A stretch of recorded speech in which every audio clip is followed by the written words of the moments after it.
Hello everyone, and welcome to another jewelry unboxing. I am going to be unboxing this white jewelry box with the folk art on it. First, I really do like the folk art. I'd also like to apologize for some of the editing in this video. I had a lot of video of my hands, so I've tried to crop that out and show you the maker's marks, everything. So we're going to open this purple box first. And these are charms for a hollow locket that you can put the charms into. You'll see an example of one of these later on in the video. These are just gemstones and charms for that hollow locket. And then there's this button looking thing. This one's plastic, and you'll see more of them in the video. They actually come from Chameleon Jewelry.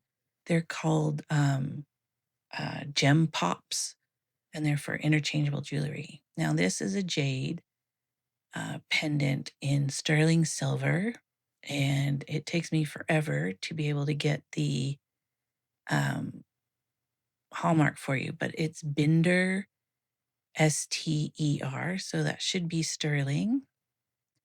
And again, that's a jade piece in the center there. And then this beautiful necklace is actually plastic, but there is some age to it because it came from Western Germany, as you are about to see very soon. Um, it's red with gold tone accents, and that's Western Germany on there. And then the next thing is going to be a butterfly necklace. Very pretty detail on that. And then the hallmark on it is Dorlan, Dorlan, and it's apostrophe D or D and then apostrophe. And then there's this gold tone chain in really great condition, no scratches on it because it's in this plastic bag. The plastic bag was open, by the way. And then there are no marks on it whatsoever so it's more than likely costume jewelry. And then the next piece is this kilt pin. And I couldn't find anything on the top. It says Runa Bor or Runum Bor. And those are semi precious stones. They're set in a silver tone metal of some kind. And then next is a bracelet. And I didn't get a really good picture. It has this beautiful flower motif between the links, and it is Boyd Bond sterling bracelet. I always want to say Bond Boyd, but it's actually Boyd. Sorry, it is Bond Boyd. I always want to say Boyd Bond, and I think that's what I said. And it's sterling bracelet cuff. It's about 1 inch wide.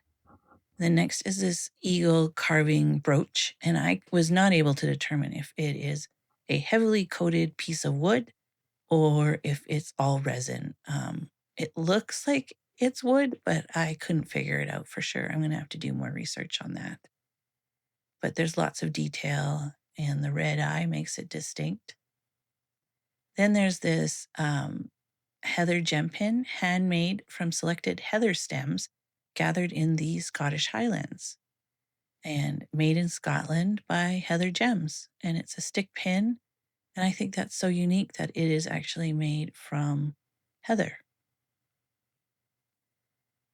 Then next is this scarf pin, and it's by Silhouette.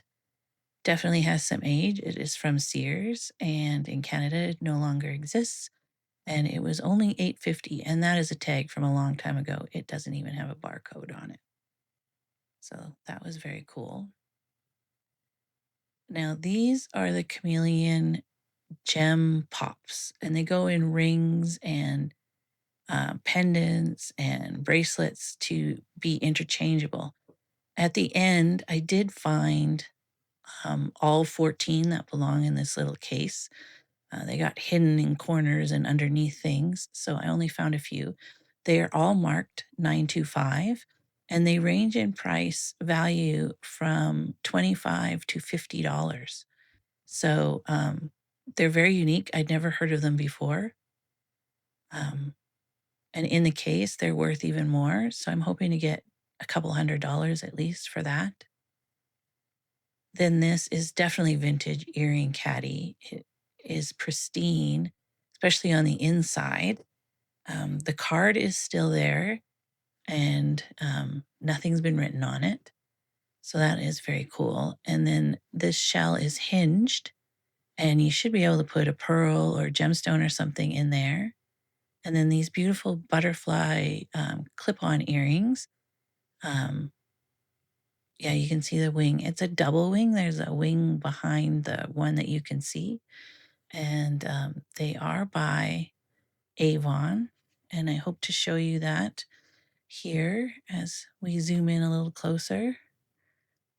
And again, I apologize. I'm trying to get you to see the hallmarks, but I'm learning how to go in and out with my camera and not it be abrupt and everything. So this is my first attempt at it. It's not the best, but I will improve, I promise. The next piece of jewelry is also sterling silver. And if I ever get it in frame, there we go. It's a pendant, and it has a bit of green accent on it. And then it says 925 on the back. I haven't tested all these things that say they're sterling yet to make sure they actually are, but most of them look like they're going to be actual sterling.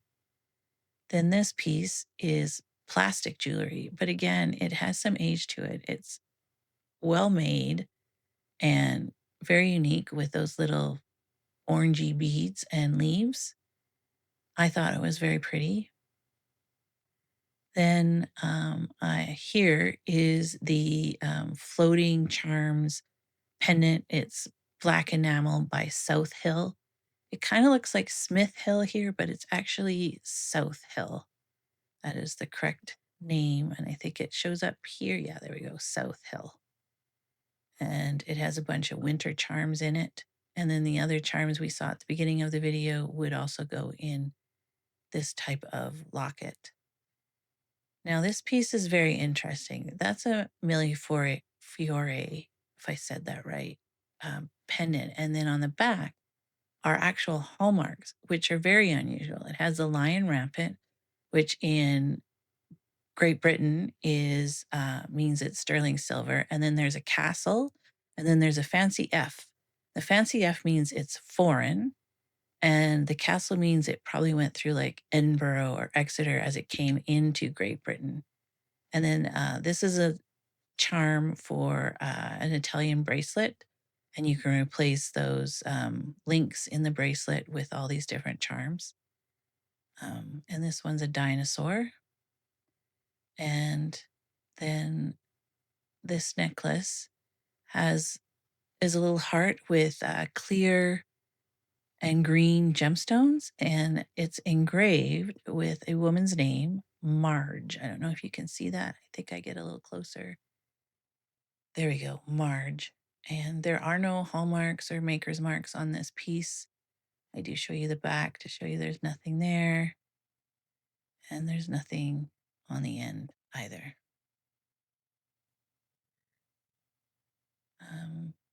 I really like this piece. It was extremely sparkly, lots of colors flashing off of this crystal.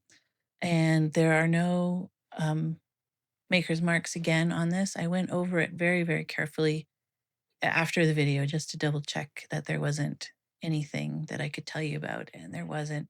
It's just your basic costume jewelry chain with a beautiful pendant at the bottom.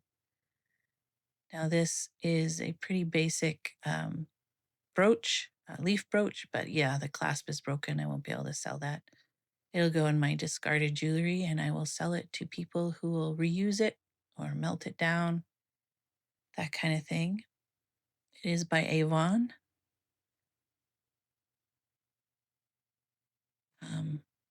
Next up is, I don't remember. Oh, here we go. This is a Coppercraft turtle. It's by the Coppercraft Guild, which is from out east. And it's copper, pure copper brooch. And again, the package was open, so I wasn't opening packages to get this to show it to you. Isn't that cute? And then another one of these chains. And again, the package is open, and I didn't show you too much about it. It's the exact same as prior. This very pretty cross is just glass rhinestones. They're not semi-precious or anything. They're all there, so I will be able to sell it. It is pretty. Crosses sell very well for me, especially at our booth in Okotoks.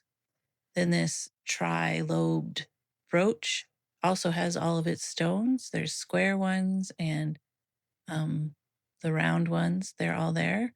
And there are no maker's marks on this as well. I thought it was really pretty. I do look at the back quite extensively to make sure there were no maker's marks. There is one more treasure that is not in the video coming up. It's found in a corner of the jewelry box after I had stopped recording. So I have taken a picture of it for you. Here we go. And it's another Italian charm bracelet link, and that's an Inukshuk. Please come and see us either on eBay or Etsy or all through the house in Okotoks. And we hope to see you there. Please like and subscribe. Thanks for watching.